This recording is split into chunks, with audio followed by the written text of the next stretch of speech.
எடப்பாடி பழனிசாமி ஜெயலலிதா கிடையாது, எம்ஜிஆர் கிடையாது, தனிப்பெரும் தலைவர்லாம் கிடையாது. அவரை எதிர்த்து பல குரல் வரும். அதிமுக 2017 ஜெயலலிதா மறைவுக்கு பிறகு 2021 வரைக்கும் ஆட்சியில நீடித்ததற்கு முக்கிய காரணம் பாரதிய ஜனதா. அரசியல்வாதி ரெய்டுக்கு பயந்தெல்லாம் அரசியல் பண்றது இல்லைங்க. எந்த அரசியல்வாதியும் அப்ப செந்தில் பாலாஜி எல்லாம் ரெய்டுக்கே பயப்படலையா? எனக்கு என்னமோ அந்த கைது சிறை இதுக்கெல்லாம் எந்த அரசியல்வாதியும் பயந்த மாதிரி எனக்கு தெரியல. இல்லனே மறுக்கவே இல்லை. திமுகவுக்கு இந்த கூட்டணி ஒரு சவால் தான். திமுகவுக்கு எதிராக எத்தனை முனையில ஓட்டு பிரிவுபடுது அப்படின்னா அதிமுகவுக்குள்ளேயும் பிரச்சனைகள் வரத்தான் செய்யும். அதாவது ஒரு கட்சி அதோட கூட்டணி அந்த கட்சிக்கு எவ்வளவு இடம் குறையா கொடுத்தாலும் அந்த கட்சி தான் முதலமைச்சர். ஆனா நாங்க பிற பதவிகளில் உட்கார்ந்துருப்போம். காலப்போக்கில் அந்த கட்சியை கரைச்சிடுவாங்க. Major partner, minor partner. Minor பார்ட்னருக்கு ஆட்சி அதிகாரத்துல பங்கு பெறணும்னு கனவு கூட காணக்கூடாது. ஆட்சியில பங்குனீங்கன்னா மரத்துல போய் தொங்குன்றுவாங்க. அதிமுக இந்த ஒரு வருஷ பீரியட்ல என்ன கடினமான சூழலை அவங்க சமாளிக்க வேண்டியது வரும்னா பிஜேபியோட ஆசைகளையும் சேர்த்து சமாளிக்க வேண்டியது. மக்கள் நம்பிக்கை என்று சொல்றாங்கல்ல, அந்த நம்பிக்கையை குலைக்கிற விதமாத்தான சம்பவங்கள் நடக்கும். ஏன் பிஜேபி சரிபட்டு வர? தமிழ்நாட்டு அரசியலோட அந்த மைய நீரோட்டத்துக்கு அவங்க வேற மாதிரி இருக்காங்க. ஒரு வருஷம் லாங் பீரியட்ல ஜெல்லாகாமலும் போகும்ல, அதான பிரச்சனை.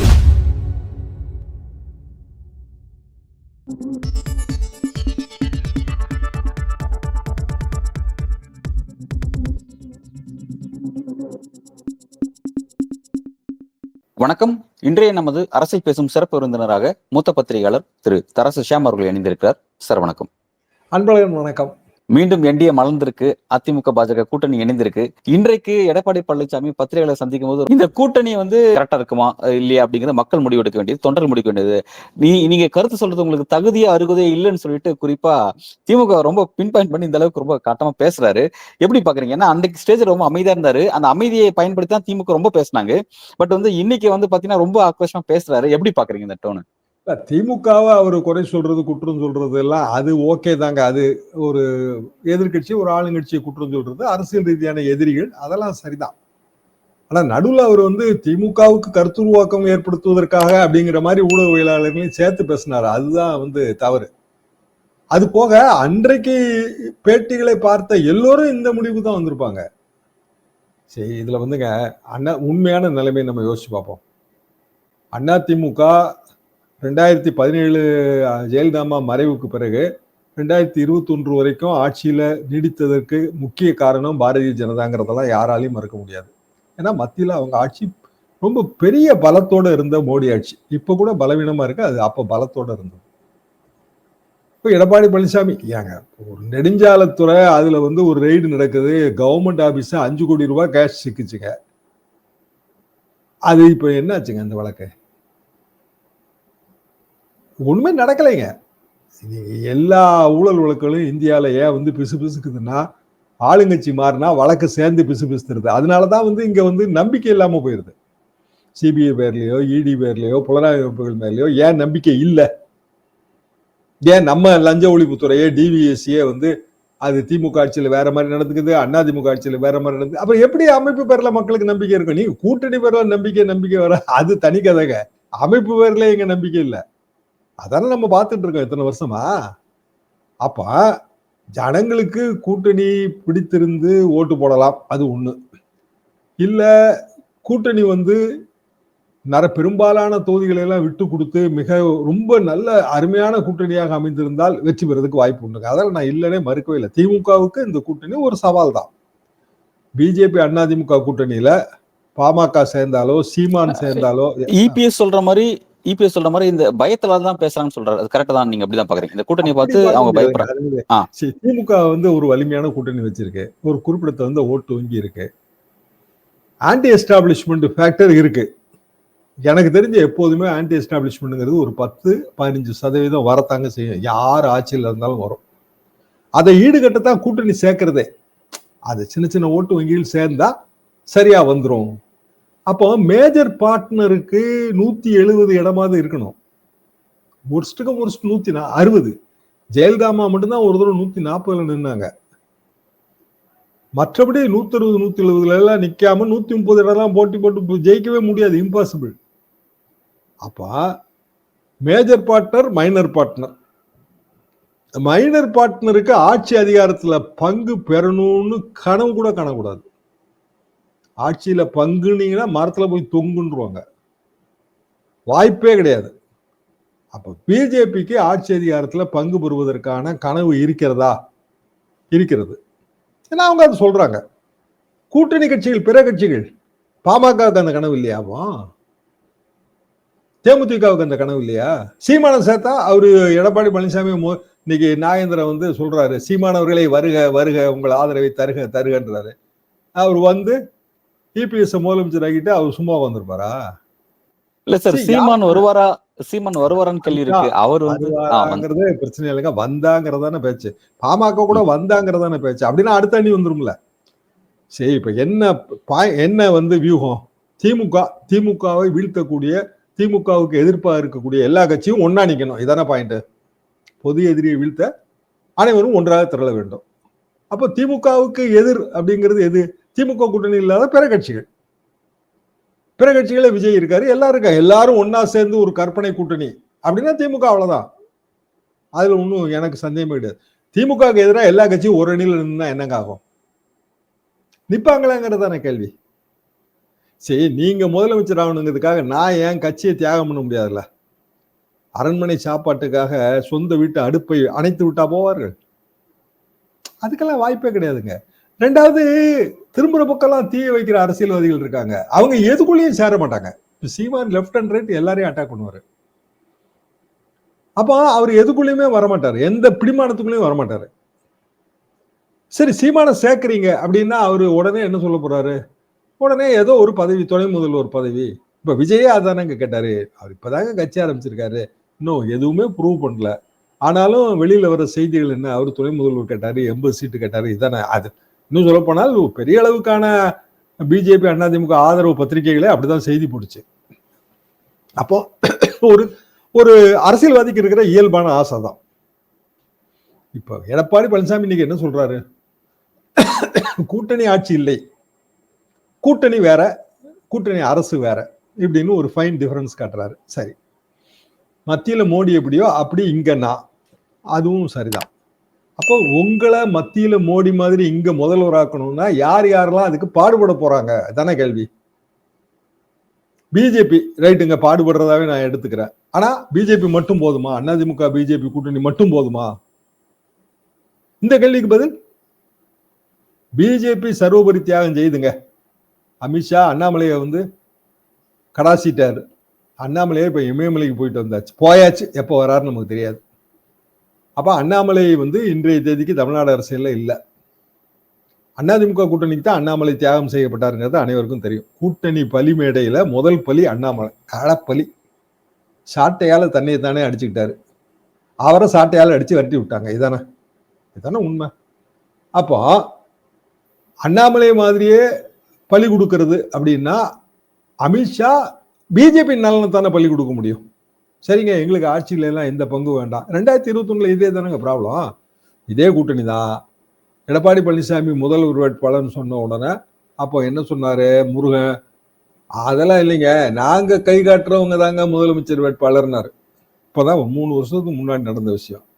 நீங்க எங்க கை காட்டுறது? உங்களுக்கு தான் கையே இல்லையேனாங்க. அதிமுக தான். ஒரே இரவு நேர டிவி விவாதங்கள்லாம் அனல் பறக்குது. நானும் அதுல பார்ட்டிசிபேட் தானேங்க.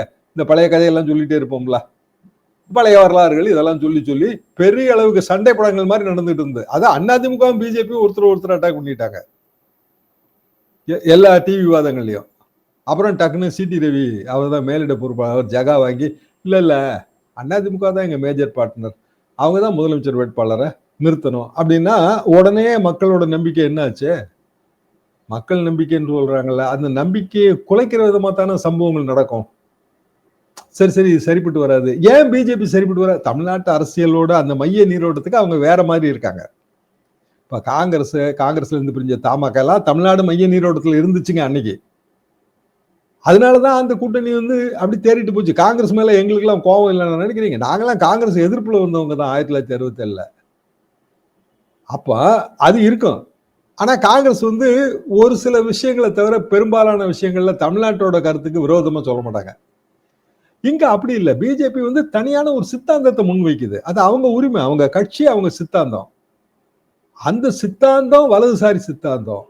அதுல இப்ப வக்ஃப், இப்ப டீலிமிட்டேஷன், அப்புறம் மும்மொழி கொள்கை, மாநிலங்களுக்கு அதிக அதிகாரம், இப்படி எத்தனையோ விஷயங்கள் நீங்க வரிசையா படுத்திட்டு போலாம். அவங்களோட கருத்து வேற, நம்மளோட பொது கருத்து வேற. நம்ம பொது கருத்துல தான் எல்லா கட்சியும் இருக்கு, விஜய் கட்சி உட்பட. ஏன்னா தமிழ்நாட்டோட பொது கருத்து, அதை தாண்டி எல்லாம் யாரும் எந்த அரசியலும் பண்ண முடியாது. அப்ப அதிமுக இந்த இடத்துல ஒரு 6வது விரல் மாதிரி, இல்ல பிஜேபி ஒரு 6வது விரல் மாதிரி தமிழ்நாட்டு அரசியலுக்குள்ள வந்து மாட்டுது. கூட்டணி வெறும் கணக்கு மட்டும் கிடையாதுங்க, கெமிஸ்ட்ரி வேணும்ல, தொண்டர்கள் இணைஞ்சு வேலை பார்க்கணும்ல. கெமிஸ்ட்ரி இந்த ஒரு வருஷத்துல செட் ஆயிடும், கெமிஸ்ட்ரி நல்லா ஜெல் ஆயிடும் சொல்லிட்டு நயினார் சொல்றாரு. அதிமுக பாஜக கெமிஸ்ட்ரி ஜெல் ஆயிருங்க, அதுல ஜெல் ஆகிறது கூட வாய்ப்பு இருக்கு, நான் அதெல்லாம் மறக்கல. ஒரு வருஷம் லாங் பீரியட் அரசியல்ல, ஒரு வருஷம் லாங் பீரியட்ல ஜெல் ஆகாமலும் போகும்ல, அதான பிரச்சனை. சரி, ஒன்றுபடுத்திடலாம். எடப்பாடி பழனிசாமி ஜெயலலிதா கிடையாது, எம்ஜிஆர் கிடையாது, தனிப்பெரும் தலைவர்லாம் கிடையாது. அவரை எதிர்த்து பல குரல் வரும். அது போக டிடிவி, ஓபிஎஸ், சசிகலா இவங்களை எல்லாம் சேர்க்க போறது இல்லைங்கிற ஒரு அதுலதான் அவர் இருந்துகிட்டே இருக்காரு. அதுதான் உண்மை அப்படின்னா அவங்க என்ன அரசியல்வாதி அப்படியா கடையை மூடிட்டு போயிடுவாங்களா? அவங்க ஏதோ ஒரு கடை போடத்தானே செய்வாங்க. அப்ப வந்து திமுக எதிரான வாக்க இல்ல, ஒரு நிமிஷம், திமுக எதிரான வாக்க ஒருங்கிணைக்கணுங்கிற அது எப்படிங்க வெற்றி பெறும்? அதான் நான் கேட்கிறேன். சரி, இப்ப வந்து ஆசிடிஸ் நம்ம களத்துல தெரியுது திமுக அணி, அதிமுக அணி. சீமான் இன்னைய தேதி வரைக்கும் தனி அணின்னு தான் நம்ம நினைக்கிறோம். விஜய் 4 அணி இப்ப களத்துல தெரியுது. இப்போ அதிமுக ரிபல் அவங்க வந்து எதுலயுமே அவங்களுக்கு இடம் இல்லை அப்படின்னா அப்ப அவங்க 5வது அணியா வந்துருவாங்கல்ல. 2% வாங்கட்டுங்க, 3% வாங்கட்டுங்க, இங்க வெற்றி தோல்வியா 5%, 6% தானே. அப்ப இது எப்படி சாத்தியம்? இதுதான் கேள்வி. இதுதான் இது தேர்தலுக்கு முன்னாடி 1.5 மாசம் 2 மாசத்துக்கு முன்னாடி இதை கொண்டு வந்தோம்னா அது பாட்டு ஓடிடும் தேர்தல் நெருக்கத்துல. இப்ப பாருங்க, தினம் வந்து ஏதாவது ஒரு அக்கப்போரும் பஞ்சாயத்து வந்துட்டே தான் இருக்கும். யாருக்கு லாபம் அப்படின்னா செய்தி பஞ்சத்துல தவிக்கிறவங்களுக்கு லாபம், அப்படி வேணா எடுத்துக்கலாம். Right sir. ஆனா வந்து டிடிவி ஃபேக்டர், ஓபிஎஸ் ஃபேக்டர்லாம் உள்ள கொண்டு வர போறோம், அவங்கள என்டிஏ பார்ட்னர்ஸ் தான் சொல்லிட்டு நயினார் வந்து உறுதியா சொல்றாரு. அவருடைய தந்தி டிவி பேட்டியில அவர் வந்து அந்த விஷயத்தை கன்ஃபார்ம் பண்ணிட்டாரு. அவர் உறுதியா சொல்றாரு. எடப்பாடி பழனிசாமி வந்து மேஜர் பார்ட்னர் வந்து ஒரு மைனர் பார்ட்னருக்கு ஒரு 40 சீட்டோ 60 சீட்டோ கொடுத்து நீங்க உங்களுக்குள்ள பிரிச்சுக்கங்கன்னு சொல்லுவாங்களா? மேஜர் பார்ட்னர் தானே எல்லாத்துக்கும் சீட் அலோகேஷன் கொடுக்கணும். ஏன்னா அப்புறம் தொகுதி என்னதுன்னு நீங்க ஐடென்டிஃபை பண்ணணும்ல. சரி, ஒரு கூட்டணி அமைச்சிடலாங்க, தொகுதி நம்பர் கூட நம்ம டிசைட் பண்ணிடலாம். என்னென்ன தொகுதின்னு டிசைட் பண்ணும்போது ஒவ்வொருத்தருக்குமான இண்டிவிஜுவல் ஆஸ்பிரேஷன் வரும்ல. வேலுமணி தான் தொகுதியை கொடுப்பாரா? இப்ப ராயபுரத்துல ஜெயக்குமார் ஜெயிக்கவே முடியாது, அவரே தான் அதை அட்மிட் பண்ணாரு. அப்பனா அவரு ஒரு சேஃப் கான்ஸ்டிடுவன்சி எதிர்பார்ப்பாரு. அது ஏதோ பக்கத்துல என்னாவது ஒரு தொகுதி எய்ம் பண்ணிருப்பாரு, இப்ப நமக்கு தெரியாது. ஆனா அதுல வேற ஒரு பிஜேபி காரன் வந்து அங்க அவங்க குறி வச்சிருப்பாங்க. பிஜேபியில எத்தனை பேர் இருக்காங்க, டெவலப் ஆயிருக்காங்க, குறி வச்சிருப்பாங்க. இப்படி ஒவ்வொன்றையும் வந்து எந்த தொகுதி யாருக்குங்கிறதே பெருஞ்சிக்கல். இப்ப கடைசி நேரத்துல முடிவு எடுத்தா வேற வழி கிடையாது. அவனால வேற ஒரு போட்டியா போய் வெளியில போய் பண்ண முடியாது. இப்ப வந்து போட்டியா போய் வெளியில போய் பண்ண முடியும். திமுக கூட கடையை திறந்து வச்சிருப்பாங்க. சரி, ஒரு கடைங்க வியாபாரம் ஆகுது, 10 மணி வரைக்கும் ஒரு கடையில வியாபாரம் ஆகுது. சாதாரண ஒரு தட்டு வண்டி கடைன்னு வச்சுக்கலாம், நம்ம சாப்பிடுறோம்ல நைட்டு. அவன் 10 மணிக்கு மூடிட்டானா இவன் 12 மணி வரைக்கும் திறந்து வச்சிருப்பான்ல பக்கத்து கடைக்காரன். அதுல டேஸ்ட் ஆகி போய் நல்லா இருக்குங்க அப்படின்னு முடிவு பண்ணாங்கன்னா அப்புறம் அந்த கடை தானே போவான். அப்புறம் எப்படி அதிமுகல இருந்து இவ்வளவு பேர் திமுகவுக்கு போனாங்க? ஏன் கே சார் போனாரு? ஏன் முசாமின் போனாரு? ஏன் ஏபேவேலு போனாரு? ஏன் சேர் பாபு போனாரு? எத்தனை பேருக்கு பட்டியல் எத்தனை வேணுங்க? அதிமுக இருந்து அந்த காலத்திலேயே போய் திமுக இன்னைக்கு மாபெரும் தலைவர்களாக இருக்கவங்க, பெரிய பெரிய பதவிகளில் உட்கார்ந்துருக்கவங்க. செந்தில் பாலாஜி, எத்தனையோ உதாரணம் சொல்ல முடியும். என்ன காரணம்? ஏன் இவங்க எல்லாம் வெளியில போனாங்க? தனிப்பட்ட ஏதோ ஒரு வகையான நம்ம இங்க இருந்தா இனிமேல் நம்ம தேர மாட்டோம், நமக்கு வந்து தொகுதி கிடைக்காது, நமக்கு வேற எதுவும் கிடைக்காது அப்படிங்கிற ஒரு உணர்வுல அங்க போய் அங்க ஷைன் பண்றாங்க இல்லையா? அப்ப அதிமுக வந்து இந்த ஒரு வருஷ பீரியட்ல என்ன கடினமான சூழலை அவங்க சமாளிக்க வேண்டியது வரும்னா பிஜேபியோட ஆசைகளையும் சேர்த்து சமாளிக்க வேண்டியது வரும். சரி, இப்ப வந்து இந்த கடைசி நேர ட்விஸ்ட் இருக்கு அப்படின்றத நீங்க சொல்றீங்க. இப்ப நீங்க சொல்ற விஷயங்கள்லாம் பார்க்கும்போது ஒரு கடைசி நேர ட்விஸ்ட் கட்டாயம் இருக்கு அப்படிங்கிறது நீங்க சொல்றீங்க.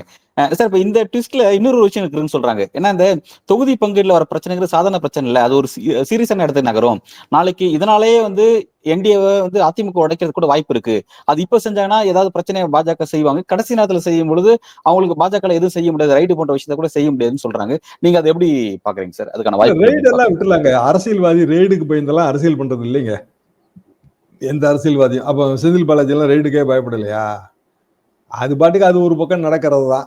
நம்ம பாட்டுக்கு நம்ம ஒரு பக்கம் அரசியல் பண்றது தான். எனக்கு என்னமோ அந்த கைது, சிறை இதுக்கெல்லாம் எந்த அரசியல்வாதியும் பயந்த மாதிரி எனக்கு தெரியல.